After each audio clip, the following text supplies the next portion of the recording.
Olá,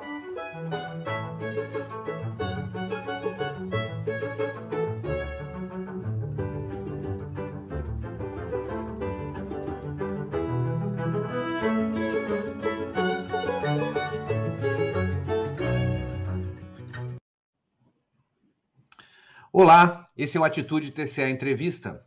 Eu sou o Marcos Rolim e a entrevistada de hoje é Márcia Soares. Ela é feminista, advogada, fundadora, uma das fundadoras e diretora executiva da Temis, uma ONG de luta pelos direitos das mulheres do Rio Grande do Sul, multi-reconhecida e multi-premiada.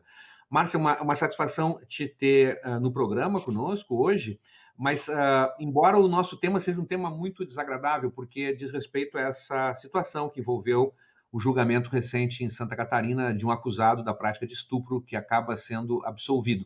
Queremos te ouvir sobre isso, mas antes de começar a nossa própria entrevista, nós vamos pedir para a produção agora colocar no ar aqui uma pequena parte do vídeo que viralizou nas redes sociais, sim, onde mostra um advogado humilhando a vítima, no caso, né? Por favor. O senhor disse, né? Cometendo assédio moral contra mim. O senhor tem idade para ser meu pai, tinha que até os fatos. Mariana, você não vai dar, cara? Uma filha do teu nível, graças a Deus. E também peço a Deus que meu filho não encontre uma mulher que nem você. Respondia, não dá para dar teu showzinho. Teu showzinho tu vai lá dar lá no teu Instagram depois, para ganhar mais seguidores. Tu vive disso? Mariana, vamos ser sinceros, fala a verdade, vamos lá. Tu trabalhavas no café, perdesse o emprego, estavas com aluguel atrasado 7 meses, eras uma desconhecida. Hoje, Isso é questão de alegação, né, doutor? Alegação, a gente explora isso. Esse é o seu ganha-pão, né, Mariana? A verdade é essa, não é? É o seu ganha-pão, a desgraça dos outros. Manipular essa história de vídeo foi extraída de um site do fotógrafo, onde a única foto, chupando dedinho, daqui, e com posições... Não, eu quero aquela outra foto. E com posições ginecológicas ali, é só dela. O único site que tem ali, daí a foto. Não tem nada demais essas fotos. Né? Realmente, estão de roupa, não tem nada demais mesmo. Não, a pessoa que é virgem, ela não é freira, não, doutor. A gente está no 2020. Não é freira, não coisa que é freira. Por que você apagou essas fotos, então? Por que essas fotos não tem nada demais? Mas por que você apaga essas fotos, Mariana? E só aparece essa tua carinha chorando, só falta uma auréola na cabeça. Não adianta vir com esse teu choro simulado, falso, e essa lágrima de crocodilo. Meu Deus, é maior que tudo isso. Você pode ter certeza. Mariana, se você quiser recompor aí, tomar uma água, a gente suspende o ato, tá? Não tem problema, tá? Eu só peço que... Respeito, doutor. Excelentíssimo. Eu estou implorando por respeito, no mínimo, nem os acusados.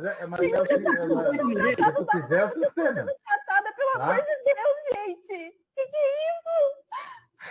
Nem os acusados de assassinato são tratados como eu estou sendo tratado como uma pessoa. Que coisa. Márcia, o que tu pode nos dizer a respeito dessas cenas? Então, Marcos, primeiro dizer que é um prazer estar aqui dialogando contigo. A Temis, sempre que pode, está nesses espaços falando sobre violência e sobre direitos das mulheres. E o que nós estamos vendo, o que nós vimos nesse filme, são duas velhas conhecidas nossas, duas velhas conhecidas, a violência institucional e a cultura de estupro. Né?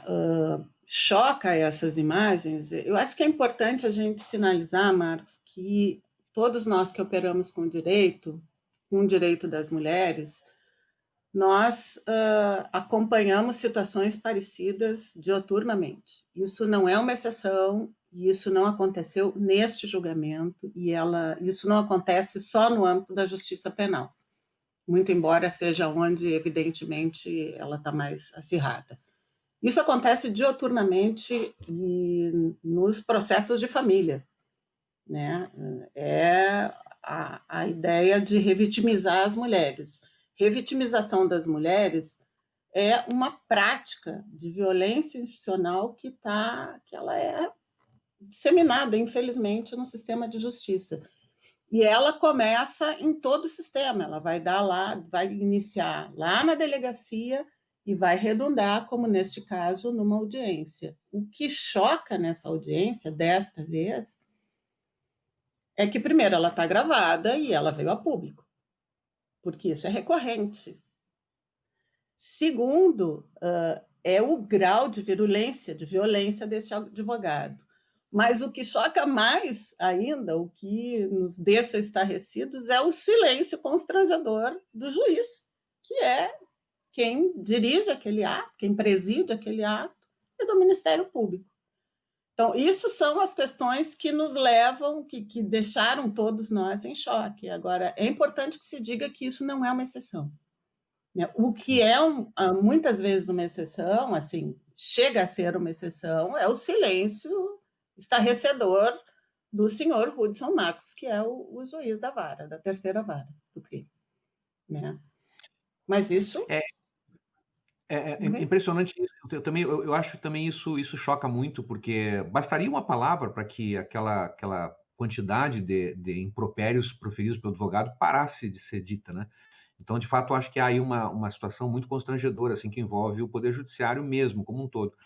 O Ministério Público solicitou que todo o vídeo da audiência fosse tornado público, porque talvez existam outras partes onde o próprio Ministério Público tenha tido uma postura diferenciada. Enfim, eu não vi a gravação total da audiência, Márcia, mas do ponto de vista da decisão, me refiro são dois assuntos bem diferentes. Um assunto é a audiência, né, que nós vimos agora, e outro é o desfecho, a decisão judicial absolvendo o réu. O que pareceu a vocês a própria sentença, do ponto de vista jurídico, que ela revela? Olha, Marcos, chama atenção algumas coisas na sentença, mas é fato que, para mim, acho que nós podemos discutir a sentença, eu acho que é importante, porque ela é reveladora, e ela é reveladora de uma concordância do juiz e de uma concordância com o Ministério Público, que pediu a absolvição desse sujeito. Mas, para mim, a sentença em si, ela pode vir a ser anulada em função do ato da audiência. O ato da audiência está sendo questionado fortemente em função da suspeição da magistratura, né, por ter se omitido pela omissão, pela conivência com a degradação moral da vítima e com a violação do princípio da dignidade humana da vítima. Isso pode levar, em alguns casos, em algumas opiniões, na qual eu me incluo, isto deve levar à anulação daquele ato e, portanto, de todos os atos subsequentes, dentre eles a sentença. A sentença em si... Não, desculpa, eu achei que tinha encerrado. Não, a sentença em si, Marcos, ele traz coisas... assim, é fato que o que está... Eu também não vi as provas do conjunto probatório. Pela sentença, o que a sentença indica? Que fica provado que não houve vulnerabilidade no momento, porque houve um exame toxicológico que deu negativo. Mas fica provado também que havia sêmen e que havia sangue, o que corrobora a palavra da vítima de que ela era virgem e que não consentiu. Né? Essas são as duas questões que estão em evidência a partir da sentença. O juiz traz uma imagem que efetivamente não foi condenado por um estupro culposo, evidentemente é uma tese que não existe, mas esta tese ela foi contestada no âmbito da sentença. O juiz contesta, ele cita um livro para dizer que não houve estupro, que não se admite estupro culposo. Não precisa livro para dizer isso. Quer dizer, quem está dizendo o óbvio está dizendo mais que o óbvio. Não precisa citar um livro para dizer que não existe estupro culposo, todos nós sabemos. O que houve, sim, na minha parte, é a conivência, tanto do Ministério Público quanto do juiz, com um fato que é o fato do estupro do rapaz. Agora, isso está muito, Marcos, eu acho que a gente precisa dizer isso com muita clareza. Nós estamos trabalhando no âmbito do sistema penal, né? O sistema penal brasileiro, ele tem endereço certo, né? O sistema penal brasileiro, ele é um sistema que ele é seletivo, ele é racista, ele é misógino e ele tem um endereço certo, que são os homens negros e pobres das periferias. O réu era branco e era rico. E houve, muito provavelmente, uma conivência do promotor que mudou, porque havia um primeiro promotor que condenou o réu, que fez toda uma argumentação de condenação do réu. Quando muda o promotor assume para si a tese da defesa e pede absolvição. E o juiz traz, de novo, a tese de que se o promotor pediu absolvição, ele não pode condenar, o que absolutamente não é verdade. Isso é uma tese que ele aplica. Isso não é verdade. Ele poderia condenar. Ele não condenou porque ele não quis. E o que eu acho que é importante, Marcos, porque a gente tem escutado muito, por que eu falei na audiência, digamos, neste ato que está comprometido? Porque as pessoas vêm dizendo, há uma argumentação de que, bom, o ato não foi bom, houve um problema na audiência, mas o juiz decidiu certo. Não há como descolar a decisão do ato, não há como descolar a decisão do que aconteceu no processo. Entende? É qualquer coisa como dizer, sim, o torturador não torturasse, seria uma boa pessoa. É uma boa pessoa, desde que, se ele não está torturando, ele é um bom sujeito. Bom, não é. Você não descola o que aconteceu ali, porque ali está posto precisamente a posição do magistrado, a violação dos princípios e a conivência dele. Portanto, a decisão dele está vinculada exatamente com aquele ato, que foi um ato de massacre de uma vítima. Então, eu não descolo, eu me assomo àqueles que não descolam a decisão dele do ato da audiência. Uma coisa decorre da outra. E, para mim, o ato dele é nulo. Além de ser nulo, eles precisam que as corregedorias, evidentemente, avaliem, porque são atos comprometedores, assim, para a justiça, para todos nós. De alguma forma, essa é a repercussão desse vídeo com parte da audiência. Produz, por exemplo, produz pelo menos essa possibilidade de uma discussão mais ampla. Não fosse Exato. O vídeo, talvez nem estivéssemos aqui discutindo o que aconteceu, porque não haveria essa repercussão pública, né? Agora, Márcia, uma coisa que me chama a atenção, essa semana eu comecei a ouvir um podcast muito interessante chamado Praia dos Ossos, onde duas feministas brasileiras reconstroem o episódio do assassinato de Ângela Diniz, há 40 anos atrás. E o que me chamou muita atenção é que naquele episódio, há 40 anos atrás, o autor do homicídio, quem matou Ângela Diniz, o seu namorado, seu companheiro, chamava-se Doc Street, que era um homem branco e rico, né? E ao longo do julgamento, a Ângela Diniz acaba se transformando na grande vilã, né? Ela é demonizada no processo de julgamento, e o Doc Street, que era o assassino, vira uma pessoa sofredora, um homem que matou por paixão, enfim.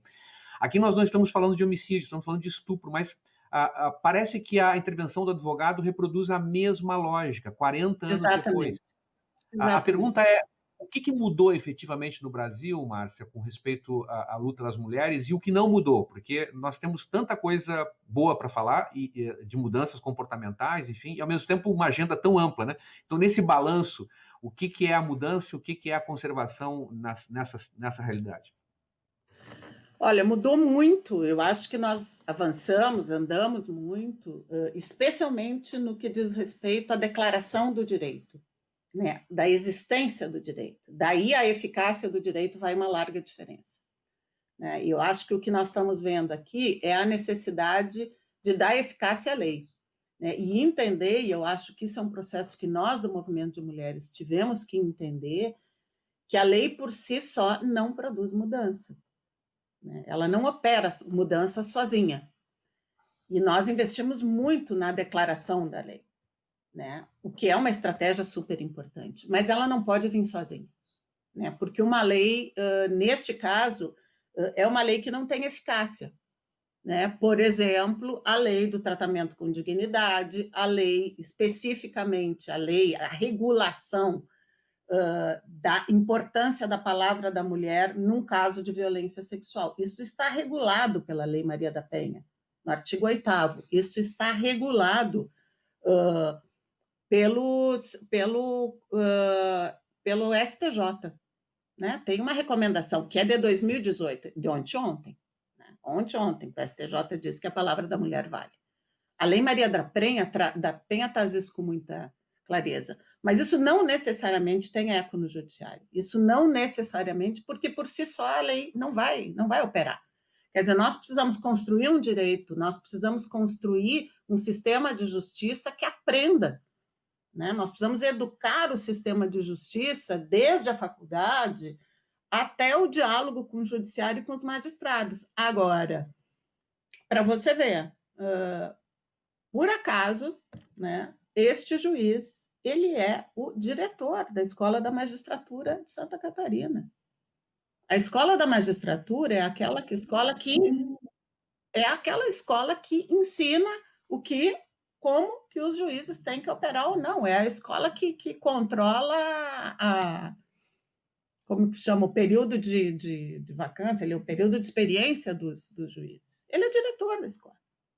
Né? E eu acho que a coisa, e acho que é importante a gente também não perder de vista, quando a gente diz do que não mudou, né? O mundo, a lei vai operando de acordo também com o lastro, o eco que a sociedade dá em cada momento. Né? Nós estamos num momento de profundo retrocesso no país. E não por acaso, Marcos, agora, setembro, o STF acolheu uma tese de legítima defesa da honra. Agora. Entende? Que caso foi esse? Esse foi um caso em Santa Catarina de tentativa de homicídio, que foi usado exatamente essa tese, legítima defesa da honra. Ele foi absolvido, e é importante que se diga que quem absolve por legítima defesa da honra é o tribunal de júri, são pares, são iguais, somos nós que absolvemos. Houve recurso, o tribunal acatou o recurso, o Tribunal de Justiça, o STJ, acataram, mandaram refazer o tribunal, refazer a audiência, e aí recorreu para o STF e a ministra Rosa Weber, eu acho que foi a Rosa Weber, o Marco Aurélio e o Toffoli, que entenderam que é uma decisão do tribunal e que essa decisão é inatacável, ainda que contra leges. Porque, inclusive, o tribunal, o que está posto e o que foi acolhido pelo STJ é que era necessário realizar outro júri porque contrariava as provas do processo e porque o argumento é um argumento contra leges. E o STF disse não. Agora, isso talvez o STF não decidiria assim há 8 anos atrás. O que há é que agora tem eco para isso. E o eco de terminar julgando a conduta da vítima, isso é o que me preocupa mais. Né? Aonde nós não avançamos. Né? Porque isso a gente viu um ano, 2 atrás, um estupro que houve no Rio de Janeiro, um estupro coletivo, 5 dias depois a vítima passou de vítima para ré. E foi um estupro coletivo. Então, assim, até onde avançamos e até onde não avançamos. Agora, o judiciário brasileiro talvez seja uma das instituições mais refratárias às suas próprias mudanças. Então, a gente precisa também pensar muito no que a gente torna lei, porque a vida, às vezes, muda mais rápido que as leis. Né? E aí nós temos que saber quem vai operá-las. Sem dúvida. Eu vou lhe mostrar agora uma frase de atitude que nós sempre mostramos para os nossos entrevistados aqui, para ouvir a tua opinião, Márcia, sobre essa frase que eu escolhi. Por favor. É uma frase da Angela Davis. Não são as pessoas individualmente que decidem que a violência é a resposta. São as instituições ao nosso redor que estão saturadas de violência. Concordas com ela, Márcia? Totalmente. Claro, totalmente. Angela Davis está falando desde um lugar de quem olha uma coisa fundamental, que é o racismo estrutural. Né? E se nós estamos falando de justiça penal, nós estamos falando de racismo estrutural, absolutamente, sem dúvida alguma. Né? As instituições produzem violência.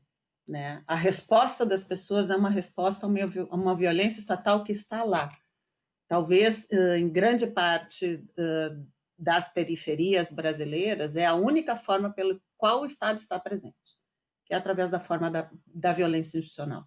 Né? O Estado não aparece nesses lugares de outra forma, né? Na forma de assistência, na forma de possibilitar pontes de acesso à justiça. Quem está lá fazendo isso somos nós, sociedade civil, somos nós, movimento de mulheres, movimento negro, e que agora estamos denunciando fortemente o racismo estrutural que tem matado cotidianamente homens e mulheres negros e indígenas. Então, essa, para nós, é uma agenda prioritária, sem dúvida nenhuma, que é a proteção dos corpos negros e indígenas do país.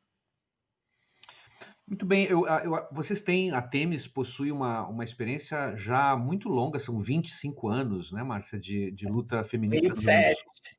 27 agora, 27 anos. 27, Marcos. Eu comecei com 10, né, Matei? É uma trajetória muito respeitada, muito referida no Brasil inteiro e mesmo fora do Brasil. Aliás, agora até aproveito para cumprimentar a ti, Márcia, a Themis, por mais um prêmio internacional que a Themis acaba de vencer, do aplicativo Laudelina, que se volta para defender as mulheres da violência e as empregadas domésticas, enfim, é toda uma trajetória que a Themis tem construído. Vocês notam no Rio Grande do Sul, especialmente, uma diferença a respeito de violência sexual, já que esse é o nosso tema de hoje? O nosso estado tem pelo menos mais registro, quase que 3 vezes mais registro que a média nacional. Isso pode ser porque os registros funcionam mais, porque as pessoas registram mais, ou porque há, de fato, uma cultura maior de violência no estado? Olha, Marcos, eu acho super importante que tu tenhas dito, eu cheguei a pensar, eu não posso sair de lá sem dizer isso, que é dizer, primeiro, do dado do estupro no Brasil, porque ele não é brincadeira. Nós estamos com 55 mil casos pelo anuário no ano 14, 14 é o que pega dados do ano passado, né? Nós estamos com 55 mil vítimas de estupro, mulheres, entre estupro e estupro de vulneráveis, numa taxa de 53,11, que é altíssima. Por esse registro, o Rio Grande do Sul aparece acima da média. Agora, o dado, eu não me atreveria a dizer que é porque há uma cultura, eu não tenho nenhum indício, eu não tenho nada que corrobore isso. Tenho o dado, mas também nós somos um estado, talvez até pelo histórico do nosso estado de luta e de seriedade nas instituições, que deve possibilitar, talvez, um maior registro. Né? Nós temos um movimento muito atuante, nós temos canais de denúncia que funcionam. Então, você vai chegar no norte ou no nordeste, que a gente sabe que tem uma violência sexual extrema, especialmente com crianças e adolescentes, mas não tem disque de denúncia, não tem acesso à denúncia. Então, eu não me arriscaria a dizer isso. Né? Agora, se é o maior ou menor, não sei, mas o dado é muito alto, e esse é o fato. O fato não é se é maior ou se é menor, mas é que é altíssimo o dado no Rio Grande do Sul, e isso precisa ser enfrentado. Claro, esse é um ponto, eu só menciono porque às vezes as pessoas imaginam que o caso de estupro seja um caso muito raro, que aconteça eventualmente, são situações que seriam pontos fora da curva, e na verdade não, é um delito muito, mas muito comum, né? E especialmente no Rio Grande do Sul, pelo menos de acordo com os registros, né? Muito comum, 55 mil casos num ano. Sim, registrados, com um enorme índice de subnotificação. E é bom que se diga, Marcos, que esse tipo de postura, a revitimização que as mulheres enfrentam da delegacia até lá a audiência, fazem com que as mulheres evitem dele. É por isso que as mulheres não denunciam. Não é por acaso, é porque isso é frequente. Então, esse tipo de situação que aconteceu neste processo, ele termina redundando na subnotificação. Então, é isso. Nós temos uma enorme subnotificação, sabemos por que temos, nós temos canais de denúncia, mas nós temos uma resistência enorme das vítimas de se submeter publicamente, às vezes, a um escárnio, que foi o que aconteceu com a Mariana.